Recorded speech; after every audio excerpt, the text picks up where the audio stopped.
नमस्कार, मैं कैलाश शर्मा एक बार फिर उपस्थित हूं आपके सामने कक्षा 8 रुचिरा भाग 3 का 8वां पाठ संसार सागरस्य नायकाः लेकर। संसार सागरस्य नायकाः। संसार सागरस्य यानी संसार रूपी सागर के नायकाः यानी नायक।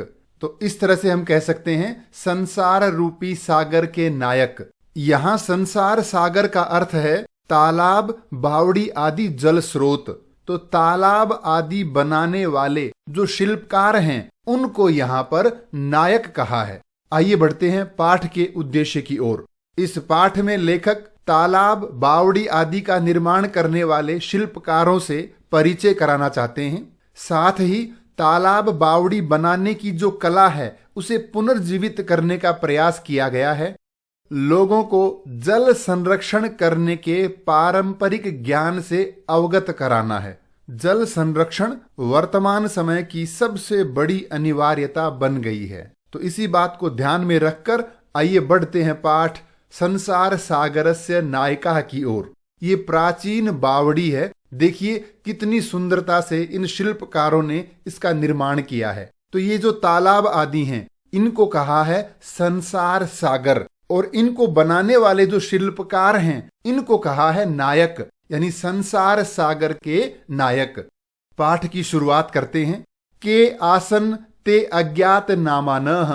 के आसन कौन थे? ते मानी वे, अज्ञात नामानः वे अज्ञात नाम वाले, यानी जिनका नाम हमें आज नहीं पता, इतिहास में जिनका वर्णन नहीं मिलता, ऐसे अज्ञात नाम वाले वे लोग कौन थे?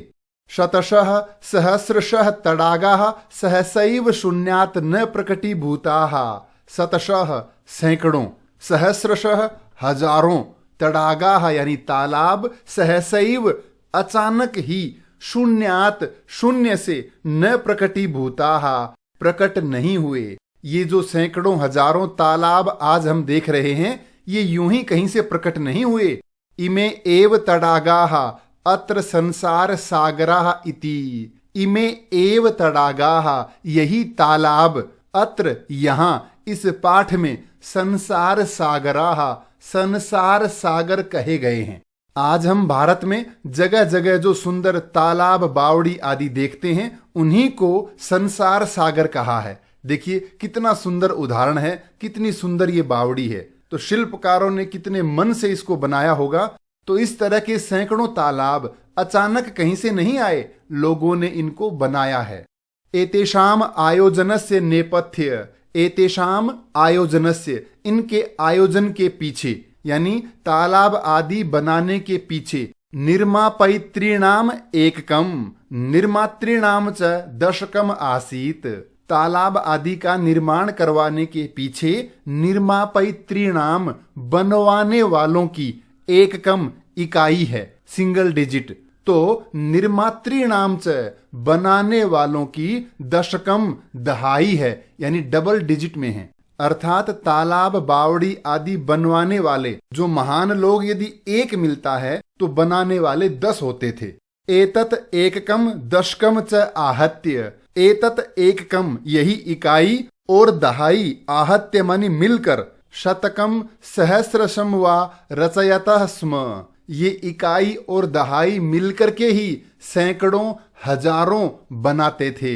यानी तालाब बनवाने वाले और बनाने वाले ये मिल करके ही हजारों की संख्या में तालाब बनाते थे। परम विगतेषु 200 वर्षेषु नूतन पद्धत्याः समाजेन यत किंचित पठितम। परम विगतेषु यानी बीते हुए, 200 वर्षेषु 200 सालों में, पिछले 200 सालों की बात करें, जहां नूतन पद्धत्या नई पद्धति से, समाजेन यत किंचित पठितम समाज ने जो कुछ भी पढ़ा है, नई शिक्षा पद्धति आने के बाद जो जो नया ज्ञान समाज ने प्राप्त किया है, पठितेन तेन समाजेन उस पढ़े हुए समाज के द्वारा एककम दशकम सहस्रकम च इत्येतानि शून्य एव परिवर्तितानि। उस पढ़े हुए समाज ने इस इकाई, दहाई और हजारों तालाब इत्यादि को शून्य एव शून्य में परिवर्तितानि परिवर्तन कर दिया। यानी नई पद्धति से ज्ञान प्राप्त करने वाले समाज ने इन तालाब आदि के निर्माण की ओर ध्यान नहीं दिया और उनको धीरे धीरे शून्य की ओर भेज दिया, यानी बिल्कुल समाप्त कर दिया।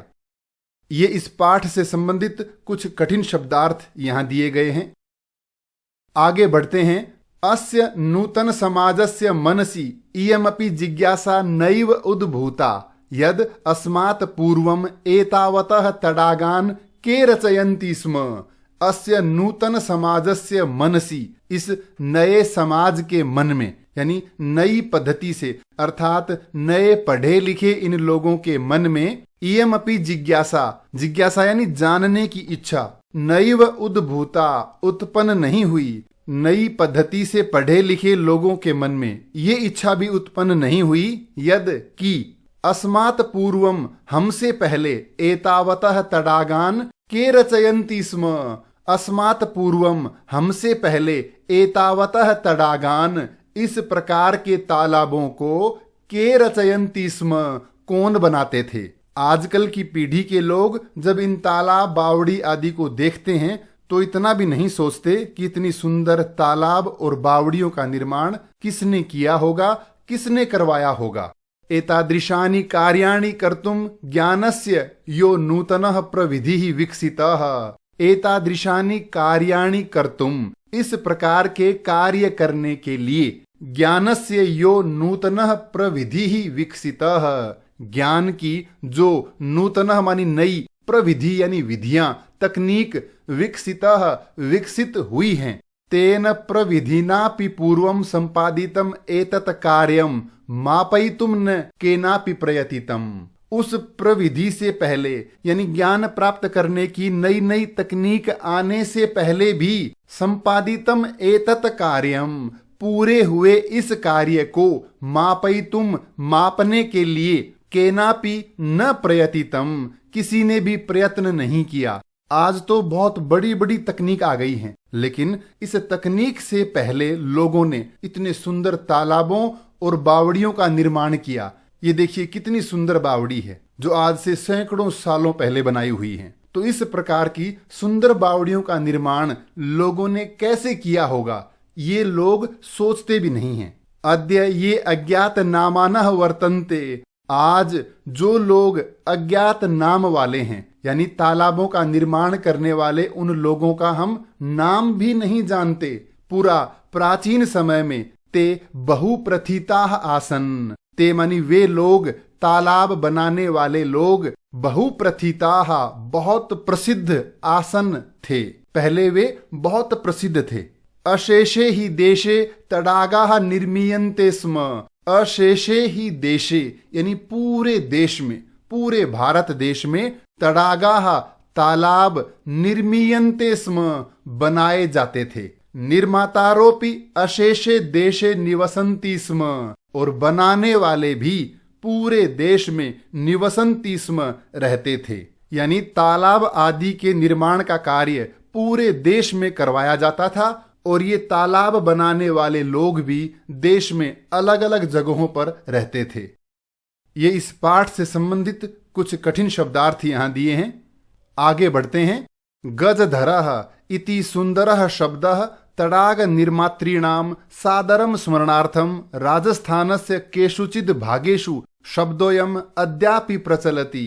गजधरः यानी गज को धारण करने वाला, तो गजधर यह सुंदर शब्द तडाग निर्मातॄणाम तालाब बनाने वालों के सादर स्मरणार्थम आदर पूर्वक याद करने के लिए, यानी तालाब बनाने वालों को आदर पूर्वक याद करने के लिए राजस्थानस्य केषुचिद् भागेषु, राजस्थान के कुछ हिस्सों में शब्दोयम यह शब्द अद्यापि प्रचलति आज भी प्रचलित है।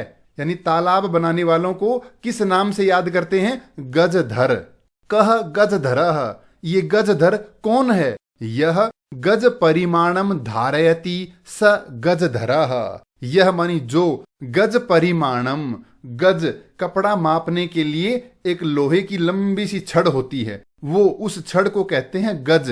तो वो गज धारयति धारण करता है, लिए रहता है, सह गजधरः, उसी को गजधर कहते हैं। गज परिमाणम एव मापन कार्य उपयुज्यते। गज परिमाण ही यानी यह छड़ ही मापने के कार्य के लिए प्रयोग में लाई जाती है। समाजे त्रिहस्त परिमाणात्मिकीं लोहयष्टिम हस्ते गृहीत्वा चलन्तः गजधराः। समाजे समाज में त्रिहस्त 3 हाथ परिमाणात्मिकीं परिमाण जितनी यानी 3 हाथ जितनी लंबी लोहयष्टिम लोहे की छड़ हस्ते गृहीत्वा हाथ में लेकर चलन्तः चलने वाले गजधराः यानी गजधर। आपने कपड़े की दुकान पर दुकानदार को कपड़े को नापने के लिए इस छड़ का उपयोग करते हुए देखा होगा। ये 3 हाथ जितनी लंबी होती है यानी 1 मीटर की, और इस छड़ को कहते हैं गज। गज धारण किए हुए व्यक्ति को कहते थे गजधर। तो ये गजधराः इदानीम इस समय शिल्पी रूपेण नैव समादृताः सन्ति, शिल्पकारों के रूप में आदृत नहीं हैं यानी इनका आदर सम्मान नहीं होता है। गजधरः यह समाजस्य गांभीर्यं मापयेत इत्यस्मिन् रूपे परिचितः। गजधर यह जो समाजस्य समाज की गांभीर्यम गंभीरता को मापयेत मापता है, इत्यस्मिन् रूपे परिचितः इस रूप में प्रसिद्ध है। यानी गजधर समाज की गंभीरता को भी मापते थे। समाज किस दिशा में बढ़ रहा है, क्या कर रहा है, क्या सही है, क्या नहीं है, इन सब बातों का ध्यान गजधर रखते थे। ये इस पाठ से संबंधित कठिन शब्दार्थ। आगे बढ़ते हैं। गजधराः वास्तुकाराः आसन। जो गजधर हैं यानी गज लेकर चलने वाले, यानी ये जो तालाब बनाने वाले हैं, वास्तव में ये कौन है? वास्तुकाराः। ये वास्तुकार थे। वास्तुकार कहते हैं भवन इत्यादि का निर्माण करने वाले। कामम चाहे ग्रामीण समाजो भवतु, चाहे ग्रामीण समाज हो यानी गांवों की बात हो, या नागर समाजो वा मानी या नागर समाज शहरी समाज हो, तस्य नव निर्माणस्य सुरक्षा प्रबंधनस्य च दायित्वं गजधराः निभालयन्ति स्म। गांव हो या शहर हो, उसके नव निर्माण का और सुरक्षा प्रबंधनस्य और सुरक्षा के प्रबंधों का दायित्वम उत्तरदायित्व गजधराः ये गजधर निभालयन्ति स्म निभाते थे।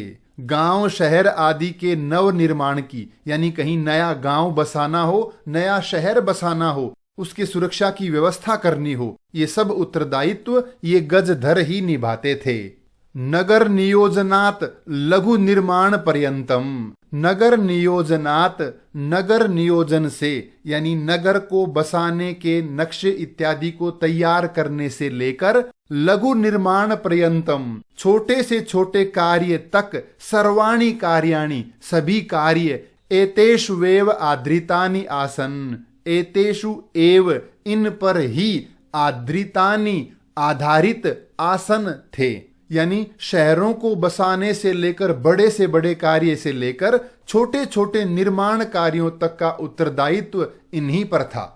चाहे इस प्रकार की ये बावड़ी बनानी हो, चाहे शहर को बसाना हो, सभी काम ये गजधर करते थे। ते योजनाम प्रस्तुवन्ति स्म। ते मानी वे कौन? ये गजधर, ये तालाब बनाने वाले लोग, ये शिल्पकार नगर बसाने की योजना बनाते थे और लोगों के सम्मुख प्रस्तुत करते थे। भावी व्ययम आकलयन्ति स्म। भावी व्ययम यानी कितना खर्च होगा, इस प्रकार का आकलन करते थे, अनुमान लगाकर बताते थे। और क्या करते थे? उपकरण भारान संगृह्णन्ति स्म। उपकरण भारान यानी जो भी सामग्री उसमें चाहिएगी उसका संग्रह करते थे, उसकी व्यवस्था करते थे। तो ये हैं गजधर। इस पाठ से संबंधित कुछ कठिन शब्दार्थ यहां दिए हैं। आगे बढ़ते हैं। प्रतिदाने ते न तद याचन्ते स्म। प्रतिदाने और इतना सब कुछ करने के बदले में, प्रतिदान कहते हैं बदले में, ते ये गजधर न तद याचन्ते स्म। न तद, तद मानी वह, न याचन्ते स्म नहीं मांगते थे, ऐसी चीज नहीं मांगते थे। यद दातुम जो देने में, तेषाम स्वामिनः असमर्थाः भवेयुः, तेषाम स्वामिनः उनके स्वामी, उनके मालिक वो चीज देने में असमर्थ हों, ऐसी कोई भी चीज ये गजधर उनसे नहीं लेते थे, नहीं मांगते थे। कार्य समाप्तौ वेतनानि अतिरिच्य गजधरेभ्यः सम्मानम अपि प्रदीयते स्म। कार्य समाप्तौ, कार्य पूरा होने पर, यानी नगर नियोजन इत्यादि का कार्य पूरा होता था, तालाब बनाने इत्यादि का कोई भी काम होता था, वो काम पूरा होने के बाद वेतनानि अतिरिच्य, वेतन के अतिरिक्त, यानी जो पैसा उनको दिया जाना है उस पैसे के अलावा गजधरेभ्यः, इन गजधरों को सम्मानम अपि प्रदीयते स्म, बहुत सम्मान भी दिया जाता था। नमः एतादृशेभ्यः शिल्पीभ्यः, एतादृशेभ्यः शिल्पीभ्यः, ऐसे शिल्पकारों को, भवन इत्यादि बनाने वाले इन शिल्पकारों को, यानी इस विशेष गुण वाले लोगों को, इन गजधरों को नमः, मेरा प्रणाम है। वास्तव में ये लोग महान हैं। ये इस पाठ से संबंधित कठिन शब्दार्थ। अब हम चर्चा करेंगे अभ्यास कार्य पर। एक पदेन उत्तरत, एक शब्द में उत्तर दीजिए। पहला है कस्य राज्यस्य भागेषु गजधरः शब्दः प्रयुज्यते, कौन से राज्य के कुछ भागों में आज भी ये गजधर शब्द प्रचलित है। कौन से राज्य में है? राजस्थानस्य, राजस्थान के कुछ हिस्सों में आज भी गजधर शब्द प्रचलित है। अगला है गज परिमाणम कह धारयति, गज परिमाण वह लोहे की छड़ कौन धारण करता है? गजधरः, यानी गजधर उसे धारण करते हैं। कार्य समाप्तौ वेतनानि अतिरिच्य गजधरेभ्यः किम प्रदीयते स्म, कार्य पूरा होने पर गजधरों को वेतन के अलावा और क्या दिया जाता था? क्या देते थे? सम्मानम, बहुत सम्मान भी उन्हें देते थे। के शिल्पी रूपेण न समादृताः भवन्ति, आज शिल्पकारों के रूप में किनका सम्मान नहीं हो रहा है? गजधराः, गजधरों का। आगे बढ़ते हैं प्रश्न 2 की ओर। अधोलिखितानां प्रश्नानां उत्तराणि लिखत, नीचे दिए गए प्रश्नों के उत्तर पूर्ण वाक्य में लिखिए। तडागाः कुत्र निर्मीयन्ते स्म, तालाब कहाँ बनाए जाते थे? तडागाः संपूर्ण देशे निर्मीयन्ते स्म, तालाब पूरे देश में बनाए जाते थे।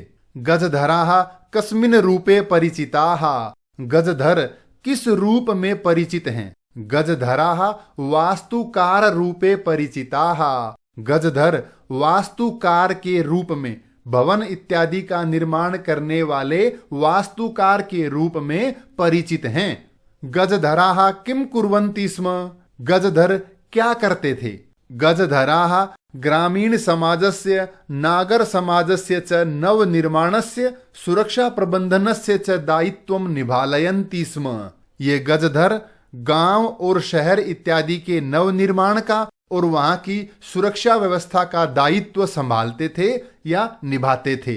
अगला प्रश्न है के सम्माननीयाः, कौन सम्माननीय हैं? कौन है सम्माननीय? गजधराः सम्माननीयाः, गजधर सम्माननीय हैं।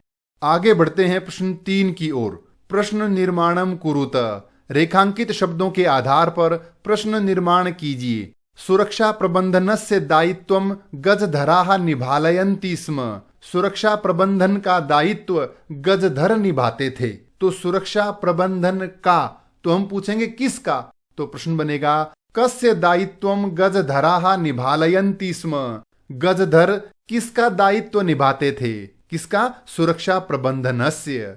तेषाम स्वामिनः असमर्थाः सन्ति, उनके स्वामी असमर्थ हैं। तो तेषाम स्वामिनः, उनके स्वामी, तो हम पूछेंगे किन के स्वामी? तो प्रश्न बनेगा केषाम स्वामिनः असमर्थाः सन्ति, किन के स्वामी असमर्थ हैं। कार्य समाप्तौ वेतनानि अतिरिच्य सम्मानम अपि प्राप्नुवन्ति, कार्य पूरा होने पर वेतन के अलावा सम्मान भी प्राप्त करते थे। तो वेतनानि अतिरिच्य, वेतन के अतिरिक्त, तो हम पूछेंगे किसके अतिरिक्त? तो प्रश्न बनेगा कार्य समाप्तौ कानि अतिरिच्य सम्मानम अपि प्राप्नुवन्ति, कार्य पूरा होने पर किसके अलावा सम्मान भी प्राप्त करते थे? किसके अलावा? वेतन के अलावा। प्रश्न 3 में आगे दिया है गजधरः सुंदरः शब्दः अस्ति। गजधर सुंदर शब्द है, तो हम पूछेंगे कौन है सुंदर शब्द या कौन सा शब्द है सुंदर, तो कः सुंदरः शब्दः अस्ति, कौन सुंदर शब्द है। अगला है तडागाः संसार सागरः कथ्यन्ते। तालाब संसार सागर कहे जाते हैं, तो कौन कहे जाते हैं, तो प्रश्न बनेगा के संसार सागरः कथ्यन्ते, कौन संसार सागर कहे जाते हैं, यानी संसार सागर किसे कहते हैं, तालाबों को। आगे बढ़ते हैं प्रश्न 4 की ओर। नीचे दिए गए शब्दों में संधि या संधि विच्छेद कीजिए। अद्य प्लस अपि, तो दोनों मिलकर बनेगा अद्यापि। आगे दिया है स्मरणार्थम, तो यहां से अलग करेंगे तो 2 शब्द बनेंगे, स्मरण और अर्थम, याद करने के लिए। इति प्लस अस्मिन, दोनों को मिलाकर लिखेंगे तो जो अंतिम ई है इसके स्थान पे य बनेगा और शब्द बनेगा इत्यस्मिन। अगला है एतेष्वेव, यहां से अलग करेंगे तो ये जो व है इसका उ बन के अलग होगा और 2 शब्द बनेंगे एतेषु प्लस एव, इन्हीं पर। अंतिम है सहसा प्लस एव, इस शब्द में अंतिम है आ, इसमें है पहला ए, दोनों मिलकर बनेगा ऐ और शब्द बनेगा सहसैव, अचानक ही। ये था प्रश्न 4। आगे बढ़ते हैं प्रश्न 5 की ओर। मंजूषातः समुचितानि पदानि चित्वा रिक्त स्थानानि पूरयत। इस मंजूषा से सही शब्द चुन के रिक्त स्थान भरिए। सबसे पहले हम इन शब्दों का अर्थ जानते हैं। रचयन्ति बनाते हैं, गृहीत्वा लेकर, सहसा अचानक, जिज्ञासा जानने की इच्छा, सह साथ। आइए रिक्त स्थान भरते हैं। छात्राः पुस्तकानि डैश विद्यालयं गच्छन्ति। छात्र पुस्तकें डैश विद्यालय जाते हैं, तो पुस्तकें लेकर, तो हम लिखेंगे गृहीत्वा। मालाकाराः पुष्पैः माला डैश, माली फूलों से माला रचयन्ति यानी बनाते हैं। मम मनसि एका जिज्ञासा वर्तते, मेरे मन में एक जिज्ञासा है यानी मैं कुछ जानना चाहता हूं। रमेशः मित्रैः डैश विद्यालयं गच्छति। रमेश मित्रों के, तो क्या लिखेंगे, सह मानी साथ, विद्यालय जाता है। और अंतिम है सहसा बालिका तत्र अहसत, वहां अचानक बालिका हंसी। तो ये हमने रिक्त स्थान भरे। ये था प्रश्न 5। आगे बढ़ते हैं प्रश्न 6 की ओर।